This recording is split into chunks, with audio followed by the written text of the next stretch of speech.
मित्रांनो, आता आपण बोईसर या ठिकाणी आहोत. विजय तर ह्या ठिकाणी बोईसर या ठिकाणी बेमुदत धरणे आंदोलन भरपूर दिवसापासून चालू आहे. आणि ह्या ठिकाणी आपण आत्ता आपल्याला जसा टाईम मिळाला त्या पद्धतीने आपण इकडे आलेलो आहोत. पण आता चर्चा करणार आहोत की ह्या ठिकाणी जे धरणे आंदोलन चाललेलं आहे त्या संदर्भात तुम्ही काय सांगतील? या संदर्भात आम्हाला 17-18 दिवस झाले आम्हाला कोणत्याही गोष्टीचा निर्णय भेटला नाही आणि त्यासाठी आम्ही सज्ज आहे तिथं. आणि जोपर्यंत आम्हाला न्याय मिळत नाही तोपर्यंत आम्ही धरणे आंदोलन चालू ठेवणार आहोत. पण हे कशामुळं कारवाई झाली? ही कारवाई अशामुळे झाली की आमच्या आमच्या माता बकरी होत्या इथं आणि त्याचे टॉल होते या ठिकाणी. आणि हे जे टॉल आहेत हे ग्रामपंचायतनं आम्हाला ग्रामपंचायतनं ना निवेदन देताना ना नोटीस देताना ऑटोमॅटिक GCP लावून तोडण्यात आले. आमचं 7-8 लाखाचं नुकसान होण्यात आलं आणि आम्ही या ठिकाणी त्याच्यामुळे सज्ज आहेत. आम्हाला न्याय मिळाला पाहिजे. आम्ही पालघर कोर्टात सिंगसगड म्हणून आम्ही ग्रामपंचायतला निवेदन दिले की आम्ही बेमुदत आंदोलन करायला लागलो. स्टॉलचं नुकसान करण्यात आलं बोईसर ग्रामपंचायत मार्फत.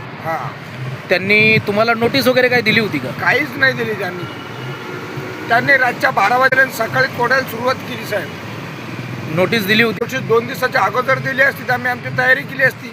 थोडं बहुत सामान काढलं असतं. GCP धरून त्याने 3 ट्रॅक्टर लावले सर आणि डायरेक्ट पूर्ण सामान भरून बेउद्ध्वस्त करून टाकलं आमच्या बेरोजगारला. तुम्ही बी ह्या धरणे आंदोलनामध्ये सामील आहेत? मी पक्का सामील आहे या धरणे आंदोलनामध्ये. तर तुमची आणि तुमच्या पक्षाची काय मागणी आहे? आमच्या पक्षाची एवढीच मागणी आहे की आम्हाला नुकसान भरपाई करून द्या आणि आम्हाला ही जागा द्या. या ठिकाणी का बसून देत नाही आहे? आता त्याचा निर्णय कोर्टापर्यंत मागण्या टाकल्यात, कलेक्टरला टाकल्यात, शिवोला पण टाकल्यात. कलेक्टर का दखल घेत नाही आहे ह्या मागण्या? आता कलेक्टर दखल घेत नाही. कलेक्टर दखल घेईल त्या वेळेस आपण मोठ्या गोष्टीवर सूत्रधारण करत नाही. बोला. जोपर्यंत आपण सूत्रधारक करत नाही तोपर्यंत आम्ही मागणी घेणार नाही. आमचा तेच हलणार नाही. या ठिकाणी मित्रांनो, माझं सांगण्याच्या दृष्टिकोनातून या ठिकाणी कमीत कमी 17-18 दिवस झालेले आहेत. तुम्हाला दाखवण्याचा प्रयत्न करतो. हे तुम्ही बघू शकता. या ठिकाणी 17-18 दिवस झालेले आहेत आणि या ठिकाणी असलेले महिला यांचं स्टॉलचं नुकसान करण्यात आलं. या ठिकाणी त्यांचे व्यवसाय होते आणि बरेच वर्षापासून या ठिकाणी स्थानिक असल्यामुळे त्यांना व्यवसाय करणे एक प्रकारे त्यांना प्राधान्य दिलं पाहिजे ग्रामपंचायतमार्फत. पण ही ग्रामपंचायत कोणतीच दखल 17-18 दिवस झाली तरी दखल घेत नाही आहे. 17 दिवस आणि किती झालेत? 17 दिवस झाले ह्या गोष्टीची दखल घेत नाही आहेत.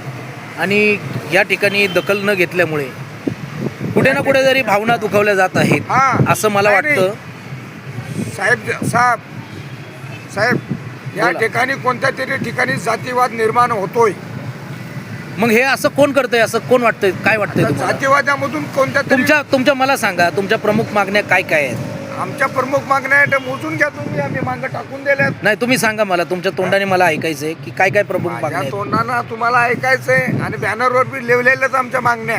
पण काय आहेत त्या मागण्या? तुमच्या तोंडाने सांगा. आमच्या प्रमुख मागण्या आहे की आमचा जे नुकसान भरपाई ते भरून द्या आणि आम्हाला ही जागा तिथपर्यंत अजून काय आहेत मागण्या? अजून आम्हाला काय पाहिजे? अजून काहीतरी लिहिलेले आहेत तुम्ही त्याच्यामध्ये. काही पण लिहू द्या.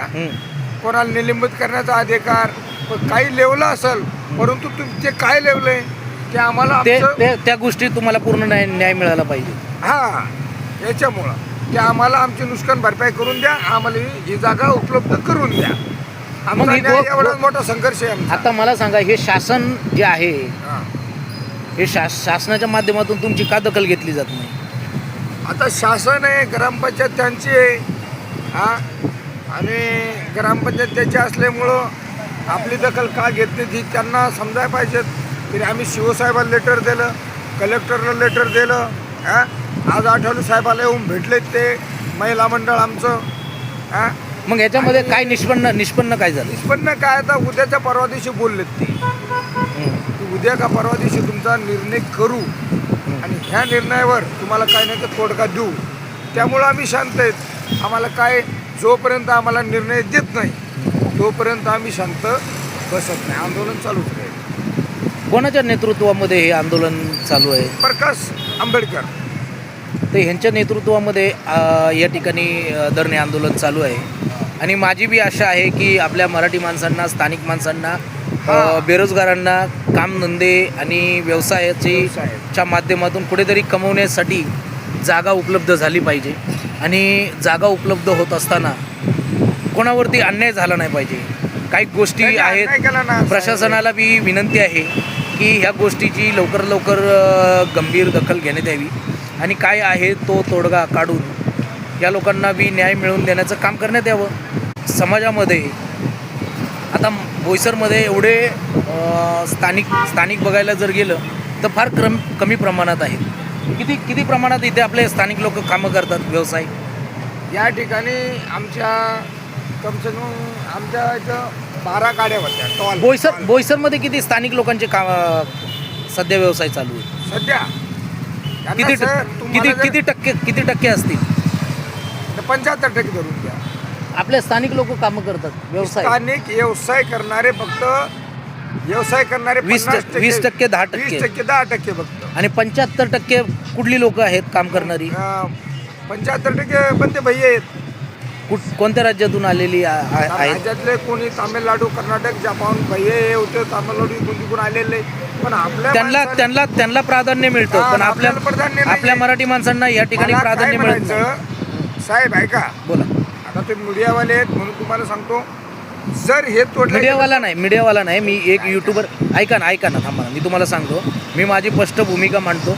मी मीडियावाला नाही. साहेब ऐकून घ्या पहिले 2 मिनटं ऐकून घ्या. मी मीडियावाला नाही, मी एक युट्यूबर आहे. आणि माझा जो व्यवसाय आहे तो रिक्षा चालक म्हणून माझा व्यवसाय आहे. आणि मी ऐका थांबा, तसं नाही, जर 2 मिनटं ऐका, थांबा 2 मिनटं ऐका. माझा व्यवसायबद्दल सांगतो.